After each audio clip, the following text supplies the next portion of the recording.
تغفرنا وإلا تغفر لنا وترحمنا لنكونن من الخاسرين বাবা কাঁদলে আল্লাহ পাকের দরবারে তওবা করলে আব্বা জান ওয়াসাল্লাম এটা জেনেছিলেন আমি সবার পিতা হব আমাকে দেখে আমার ছেলেরা শিক্ষা নেবে আমি বাপ অন্যায় করিনি আমি বাপ ভুল করিনি আমি বাপ পাপ করিনি এতে যে আমি বাপ বিনা ভুলেতে তওবা করি আমার ছেলেরা অন্যায় করবে ভুল করবে পাপ করবে আমি বাপ যদি বিনা ভুলে তওবা করে থাকি আমি বাপ আমার থেকে শিক্ষা নিয়ে আমার ছেলেরা অন্যায় করার পরে তওবা করা ভুলবে না কথা বুঝতে পারলেন আমি অন্যায় করলি তওবা করি আমার ছেলেরা ভুল করে তওবা করা কি ভুলবে এই জন্য আমাদের শিক্ষা দেয় বলে আদম নবী কেঁদেছিলেন জোরে বলুন সুবহানাল্লাহ আদম নবীর কি হয়েছিল গো স্লিপ হয়ে গেছিল কি স্লিপ আমার গাড়ি আছে বাঁদিকে আমি হেনতে নেবে ডান দিকে চলে যাচ্ছি আমি জানি না বাঁদিকে গাড়ি আছে না নেই জানি তো বেভুলে চলে গেলাম এটা ভুল নয় কথা বুঝতে পেরেছেন এটাকে ভুল বলা যাবে না যাই হোক জানার জন্য সব কথা বলা যায় আপনারা জানতেন না কিন্তু আজকে জানলেন তো বাবা আমার ভুল করেছে না ঠিক করেছে এবার বলেন জোরে বলেন হক কথা বাপ ভুল করেছিলেন না ঠিক করেছিলেন এইবার যদি কোনোদিন বলেন যে গন্ধম ফলকে ভুল করেছে তাহলে গুনাহ কাবীরা হবে ঈমানও চলে যাওয়ার সম্ভাবনা থাকবে কারণ নবীদের ভুল নেই জোরে বলুন সুবহানাল্লাহ কি বুঝাতে পেরেছি তো ভাই কেন এটা খুব জটিল জিনিস ক্লিয়ার না হয়ে গেলে আবার অসুবিধা আছে চলে আসে সেই আদম আলাইহিস সালাম তিনার ছেলেকে বলছে বাবা আমি 350 বছর ধরে আল্লাহর কাছে দোয়া চেয়েছি আল্লাহ আমার দোয়া কবুল করেন শত শেষে জাবলে রহমত পাহাড়েতে যে আমি আদম আমার দোয়া আল্লাহ কবুল করলেন আখরি নবীর ওসিলাতে দোয়া চাইতে জোরে বলুন সুবহানাল্লাহ হযরত ঈসা সালাম বলেন আব্বা জান আল্লাহ পাক আপনাকে নবী করেছে আর একটা নবীর ওসিলাতে দোয়া চাইলে আল্লাহ পাক নবীর কত ইজ্জত দিয়েছে আল্লাহ পাক নবীর কত সম্মান দিয়েছে শোনার সাথে হযরত আদম সাল্লাম বলেছিলেন এ বাবা শেষ শুনে রেখে দে আখরি নবীর ইজ্জতের কথা আমি তোর বাবা আদম বলে শেষ করতে পারবো না সারা পৃথিবীতে যত সাগর আছে সব পানিগুলি দিয়ে কালি তৈরি করে দেওয়া হয় সারা পৃথিবীর যত গাছ আছে সব গাছগুলো যদি কলম বানিয়ে দেওয়া হয় আখরি নবীর একদিনের তারিফ শেষ হবে না শুনে রেখে দে আখরি নবীর ইজ্জতের কথা কিছু বলি শোন আমি তোর বাপ ইচ্ছা করে না ওই ইচ্ছা ভাবে গন্ধম ফল খেয়েছিলাম এটা ভুল নয় রে এটা ওই ইচ্ছা ভাবে হয়েছে বাবা ছেলে শুনে রেখে দে আমি তার জন্য আল্লাহ পাকের দরবারে 350 বছর কাঁদার পরে আখরি নবীর ওসিলাতে যখন দোয়া চাইলাম আল্লাহ পাক আমার দয়া করে নবী পাকের খাতিরে আমার দোয়াকে কবুল করে নিয়েছিলেন শুনে রেখে দে আখরি জামানার নবীর উম্মত উম্মতিরা ইচ্ছা করে নামাজ কাজা করবে ইচ্ছা করে রোজা কাজা করবে ইচ্ছা করে হজ করবে না ইচ্ছা করে দান করবে না ইচ্ছা করে শরীয়তে ভুল কাজ করবে করার জন্য তাদের পাপ পরিমাণ গুনাহ হয়ে যাবে ওই পাপ পরিমাণ গুনাহগুলোকে নিয়ে আখরি নবীর উম্মত উম্মতিরা আল্লাহ পাকের দরবারে ফিরে এসে মাথাটা নত করে দিয়ে রব্বি রব্বি করে আওয়াজ করে আল্লাহ পাকের দরবারে দুটো হাত তুলে একবার আখরি নবীর ওসিলাতে যখন দোয়াটা চেয়ে নেবে আল্লাহ পাক দয়া করে নবী পাকের মুখের দিকে তাকিয়ে তার উম্মত উম্মতিদের পাপ পরিমাণ গুনাহকে আমার আল্লাহ মাফ করে দেবে আরো জোরে বলে পার পরিমাণ গুনাহ করেছে ফিরে এসে আখরি নবীর ওসিলাতে আল্লাহর কাছে দোয়া চেয়েছে সব গুনাহ আল্লাহ মাফ করে দিয়েছে জোরে বলুন সুবহানাল্লাহ কথা বুঝতে পারলে সেই নবীর উম্মত আমরা তাই তো নাকি গো তাহলে আমার রাসূলের খাতিরে আমাদের ইজ্জতটা কত বুঝতে পারলেন ও শুধু এটা কথা নয় হযরত রাসূলুল্লাহ বলেছিলেন এ বাবা শিশু রেখে দে আখরি নবীর উম্মত উম্মতের মধ্যে থেকে আল্লাহ পাঠাবে, যারা নবী সাল্লামের সমতুল্য হবে, নবীদের সমপর্যায়ে আল্লাহ ইজ্জত দেবে। কে তারা শুনে কে না, তাদের মধ্যে দিয়ে একজনের নাম বলি। আল্লাহ বাজি রাখে নবী সাল্লামের সমতুল্য ইজ্জতটা দিয়েছে অন্য কেউ নয়, আল্লাহ বাজি নামটা রেখেছিলেন, আল্লাহ বাদরাকে এত ইজ্জত দিয়েছে। রাসূল আযম মাহবুব সুবহানী কুতুবে রাব্বানী হযরত বড় পিসা হুজুর কেল্লাবা নবী সাল্লামের সমতুল্য ইজ্জত দিয়েছে।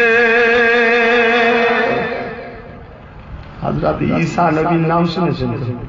কবর ধারে যে বাজায় কবরবাসী সঙ্গে সঙ্গে কবরবাসী উঠে ঈসা সাল্লামকে সালাম দিতেন, জোরে বলেন সুবহানাল্লাহ।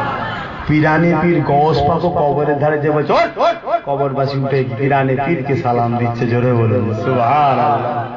ভাই বুঝতে পারলেন? এই বুঝতে পারছেন তো আমার কথা নাকি গো? সব পীরেদেরকে ভালোবাসতো নাকি? আবার না পীরের নাম শুনে আবার গা জ্বালা দিয়ে পিরানে পীরের নাম শুনে গা জ্বলছে নাকি গো? সরাসরি দাও। পিরানে পীরও কবর ধারে গেছে যে বলছে ওট কবরবাসী উঠে পড়েছে।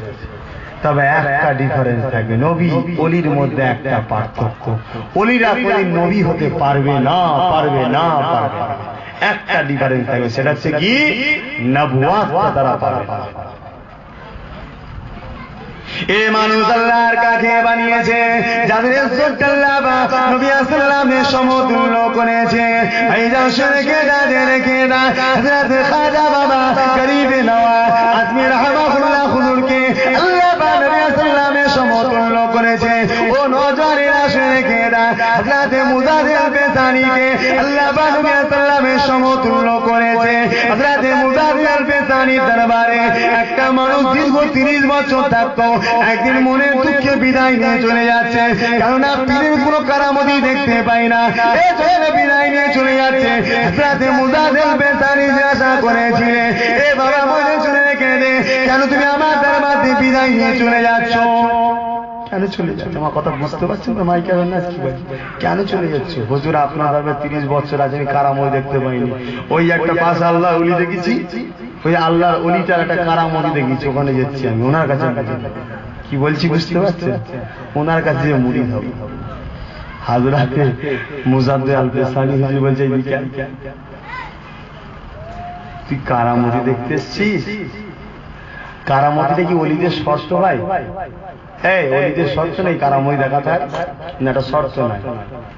তবে শোন, আমি নিজামুদ্দিন, আমি মুজাদ্দিদ আল বেসানি, আমি যদি ডাক দিই, এ ভারতের বুকে যত আল্লাহর ওলিদের রূহ আছে সব রূহগুলো আমার কাছে হাজির হবে। জোরে বলুন সুবহানাল্লাহ, আরো জোরে বলুন সুবহানাল্লাহ।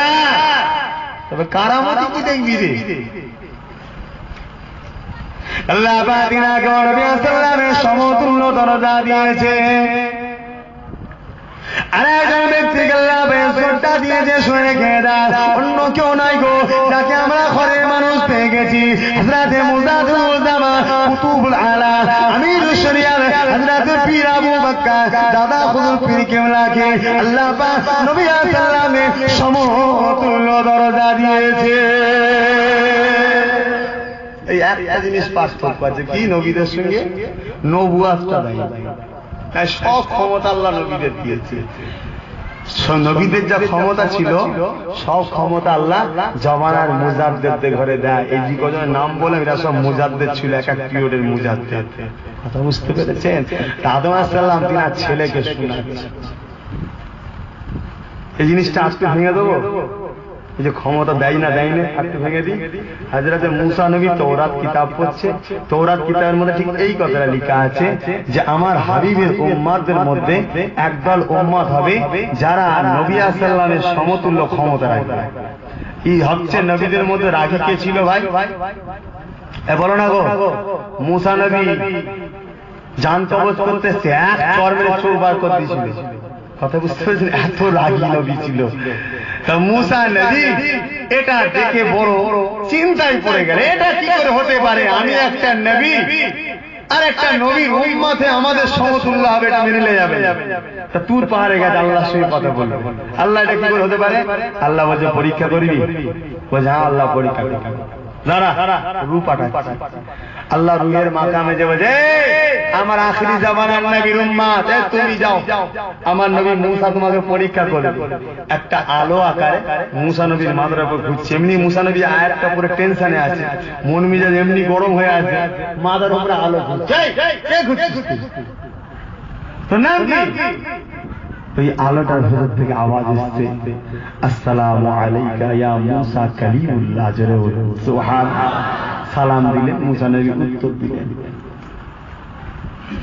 নাম জিজ্ঞেস করেছে তোর, উনি কি করছে?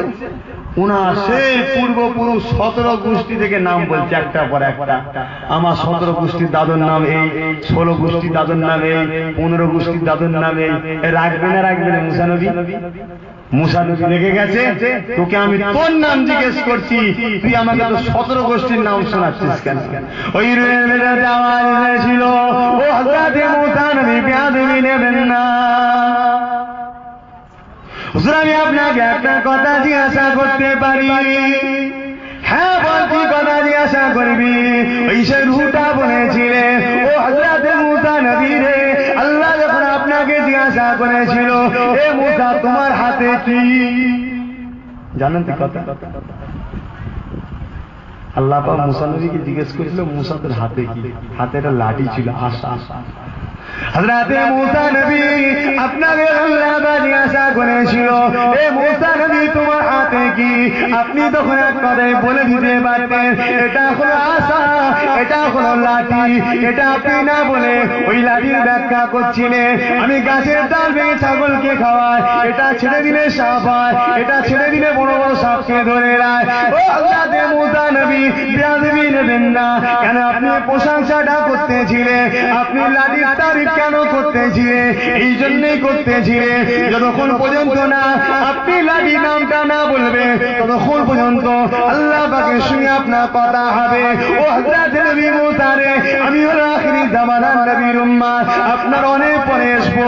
আল্লাহ যখন আপনার সঙ্গে আমার দিদারটা মিলিয়ে দিয়েছে, ততক্ষণ পর্যন্ত না আমি আমার নামটা বলবো, ততক্ষণ পর্যন্ত আমি আপনাকে দেখতে পাবো। আর আমার নাম বললে তুমি মিটে গেলে আপনি বলবেন যাচ্ছ। মুসা নবী অবাক হয়ে, ওরে সর্বনাশ, রুহের মাকাম থেকে আমার খবর রেখে দিয়েছে। জোরে বলুন সুবহানাল্লাহ। আল্লাহকে বলছে, আল্লাহ আমার পরীক্ষা হয়ে গেছে, সত্যি তোমার হাবিবের উম্মত আমাদের সমতুল্য হবে। জোরে বলুন সুবহানাল্লাহ। আরো জোরে বলুন সুবহানাল্লাহ। তবে ওই একটা দরজা কিন্তু পার্থক্য থাকবে, আবার বলে দিচ্ছি, নবীদের নবুয়তটা যেটা দেওয়া হয় এটা দেওয়া হবে, বাকি সব ক্ষমতা আল্লাহ মুজাদ্দিদ দেবে। এই রূহটা কে কার রূহ ছিল জানেন? এই রূহটা কার রূহ ছিল জানেন? এই জলসা কমিটির ছেলে কেউ আছো? হাত তুলবে একজন। জলসা কমিটির ছেলে কি আছো তুমি? তাবারুক আছে? হ্যাঁ তাবারুক আছে। তাহলে এই উত্তরটা আপনারা দেবেন। কথা বুঝতে পারছেন না? এর উত্তরটা আপনারা দেবেন। এই রুটা কার ছিল? আমি তো একা বলে হবে না, খাবার তো আপনাদেরও রয়েছে। আমি যে একা বাবা নজরানা নিচ্ছি তাও তো নয়,